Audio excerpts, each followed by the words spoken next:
You should subscribe because I'm giving away a Stitch Derek Jeter jersey soon for my subscribers, but in the meantime, the Astros have failed to agree to a deal. It was really over the signing bonus with first overall pick in the 2014 player draft, Brady Aiken. This is the first time that a number one overall pick has failed to sign since pitcher Tim Belcher in 1983. And this is, the Astros are probably the most unique rebuilding project ever. They've lost 100 games, 3 straight seasons now. They received 3 straight number one overall picks. They selected Carlos Carrero, 17-year-old shortstop from the Dominican, college flamethrower Mark Appel, and then they went with Brady Aiken. But Brady Aiken's probably never going to put on an Astros uniform after this. And I don't think it's that bad that this happened to the Astros, because now, since they did make a signing bonus offer of $1.5 million, they now are going to be selecting second overall in next year's draft, which they probably wouldn't have gotten because the Astros aren't that bad this year. They're being lifted up by former 10th overall pick George Springer, Jose Altuve. Jonathan Singleton struggled a little bit. They got Jonathan Singleton in the Roy Oswalt trade, but all these guys, except for really Altuve. Altuve wasn't really a product of the rebuild. But guys like George Springer and Jonathan Singleton are guys who were products of the rebuild. Like Springer, 10th overall pick. Singleton got traded when they were dumping their veterans, like Roy Oswalt. And,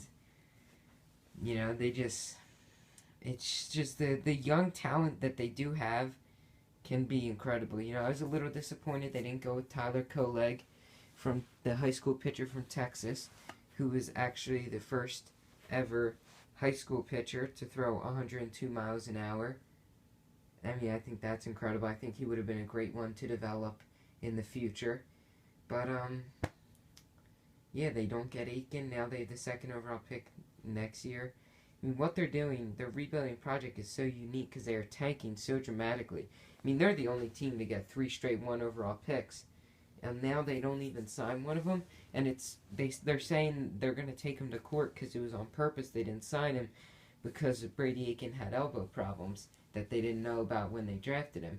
And they shouldn't have even went with Aiken. I'm really disappointed. I think it would have been an awesome thing if they just had these incredibly talented prospects, in their organization. Like if they would have went with Koleg, the 102 mile an hour flame throwing high school pitcher. They say the hardest Aiken threw was 98, but apparently now he sits in the very, very low 90s, and now with elbow problems, his future is very questionable. And the Astros also couldn't sign their 5th round pick, Nix, and both of those guys, Aiken and Nix, are going to be going to UCLA next year. And Aiken's probably going to go either to junior college for a year, and he'll come out in 2015, in which he might still be a first-round pick despite elbow problems, just because he was a former 1 overall pick. Why not get him? Why not get him later in the first round? But I guarantee you he won't be picked by the Astros at 2. But I think it's a good thing for the Astros, honestly. They get the number 2 overall pick next year, even though that's not really what they're going to end up deserving, through their record. I think their record will probably get them the 8th or 10th overall pick, but now they're going to be picking at 2 anyway. So, there's that. The Astros really stand at a good point with pitching right now, with Mark Appel, Brett Obenheiser, whatever that guy's name is that's in the majors. They have, I believe, another guy in the minors who can throw 100. I think he was I forget his name now, but they have Correa, the shortstop, who was picked first overall. They have George Springer, the outfielder, who is 40-40 potential, apparently. He's doing very well in the major leagues, power-wise. So, that's that. The Astros really kind of screwed up here. The Derek Jeter jersey I'm giving away. The reason I'm giving it away is I can't really sell it, because it's kind of a, I guess you could say, a knockoff.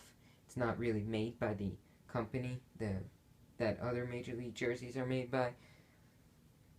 But whatever, it's Stitch Derek Jeter jersey, and I don't really have any interest in wearing it, frankly, because people who wear Yankees jerseys around here get criticized a lot of being a front runner and stuff. So I figure, why not just give it away? It's an easy way to get subscribers too. So And subscribe, get the Derek Jeter jersey, and Astros, interesting thing they just did. So, thanks for watching, guys.